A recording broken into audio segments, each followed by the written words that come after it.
Anderson the Spider Silva is the consensus greatest middleweight fighter of all time. At his peak, he was untouchable, unmissable, and a trailblazer for striking in mixed martial arts. But some late career struggles and controversies left his overall record in the top flight looking a bit less magical when all was said and done. Today we tackle the question of just how good was Anderson Silva actually?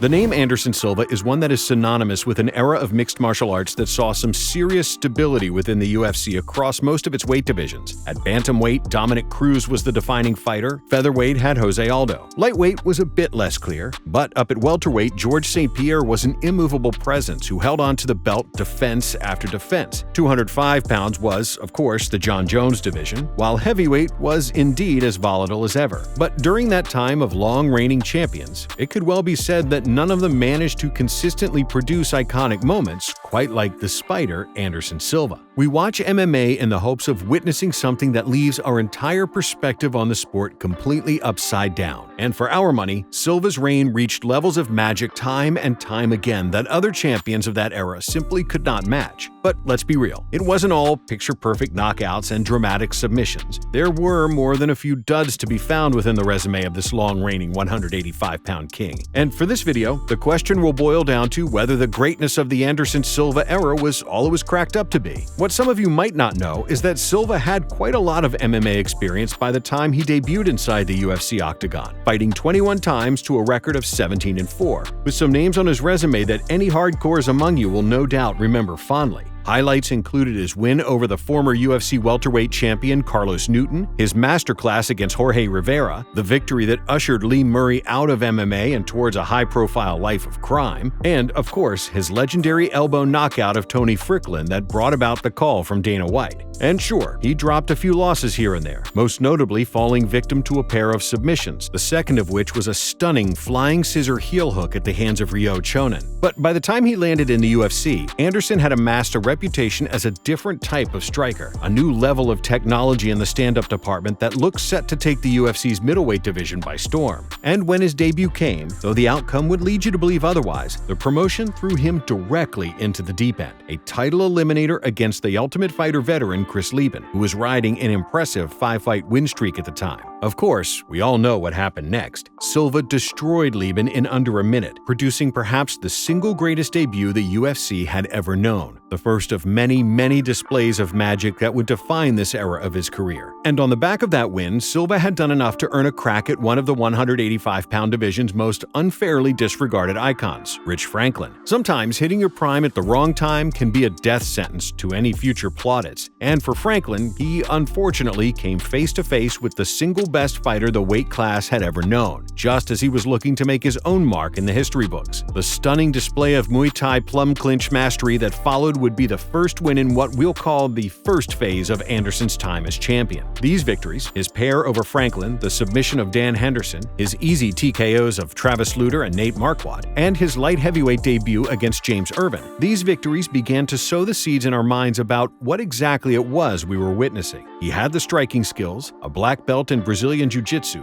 and an eye for the finish on both the feet and the mat that was a testament to the experience he had accumulated on the road before signing with the UFC. This was the ascension of Anderson Silva into the pound-for-pound great conversation that saw him join the likes of Jones, Aldo, and St. Pierre at the very top of the sport. Now, a lot of the critics of Silva's reign will point to his defenses against Talis Ladies, Demian Maia, and even Patrick Cote to some extent, as evidence that these years were not as perfect as the record might suggest. In fact, that win over Maia in particular, which was a very odd fight all things considered, was enough to turn a lot of fans off of Silva, with many seeing him as complacent, selfish inside the cage, and completely stubborn in his approach. The idea was that this masterful counterpuncher would not be pressured into leading the dance, and if you did decide to draw a fight out to an almost painful pace, the champion would not fight with any degree of urgency, even if it left the crowd in attendance bored. Sandwiched between some of his more underwhelming wins came the Forrest Griffin knockout, another dip into the light heavyweight division that Silva took simply for the hell of it. If you want to talk about iconic moments, fights that made the experience like something more akin to watching a Bruce Lee movie than an actual sanctioned fight, his ducking and pivoting away from the helpless Griffin was just about as close to a legitimate ninja impersonation as you are ever likely to see in MMA. The third phase of Anderson's career in the UFC saw him, at long last, receive the the help he needed to reach a larger audience. Because even though he was an unmissable spectacle, the general public weren't as high on the Spider as you might think. He was no pay-per-view slouch, don't get us wrong, but until Chael Sonnen took the mic and gave the world his honest opinion about the champ, Silva hadn't quite found the dance partner he needed to break into the mainstream sphere. At this point, though he was certainly getting on in his years, Silva was by no means declining, and that almighty come-from-behind victory over Chael Sonnen proved that he still had the ability to produce the most unbelievable of moments. A pair of victories over Sonnen, as well as destructions of Yushin Okami and Stephan Bonner, would join Silva's most iconic knockout, his front kick to the face of Vitor Belfort, in this final great run he would put together. From there, Chris Weidman would move in to shock the world, stealing away the middleweight title from its longtime champion, before a horrific leg break left the world convinced that Silva's time as an elite fighter in the UFC had come to its end.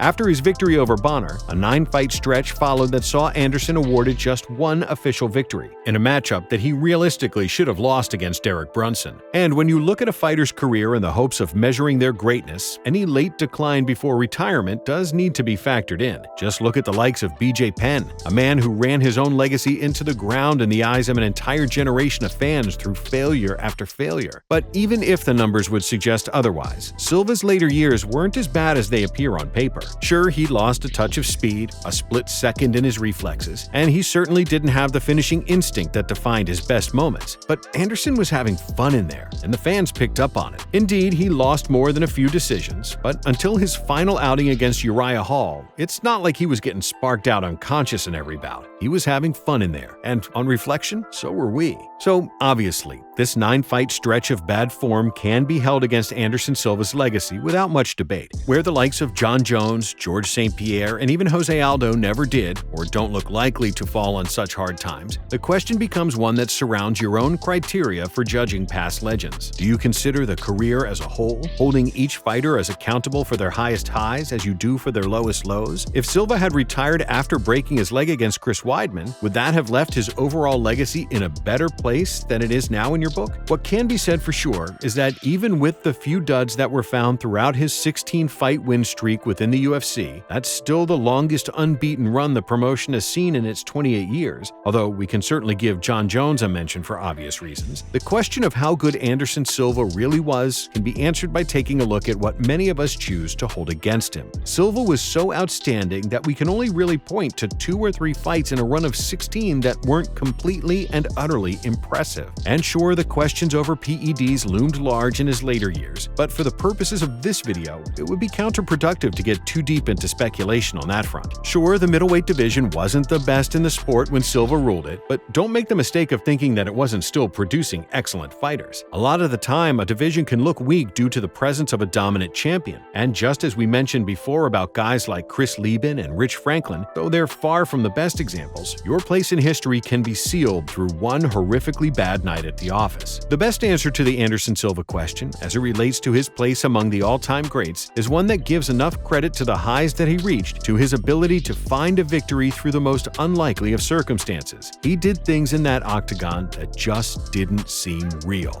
And sure, the post-leg break portion of his UFC run wasn't as easy on the eyes, but if you look at those matchups, fight by fight, those L's don't tell the entirety of the story. Silva fought well into his 40s after a career-threatening injury simply because fighting was what he loved to do. And though it came in a different sport, the fact that he was able to cross over to boxing at 46 and defeat a former world champion in Julio Cesar Chavez Jr., no matter what the circumstances were, yeah, that's pretty damn impressive. So, in summary, Anderson Silva was an amazing fighter in his best years, one who came to the UFC at the perfect point in his professional run. And sure, the middleweight division didn't produce the ideal stylistic counter to his approach until he had broken every record in the book, but the levels of magic he reached during that time well and truly speak for themselves. Love him or hate him, there will never again be another fighter quite like Anderson the Spider Silva.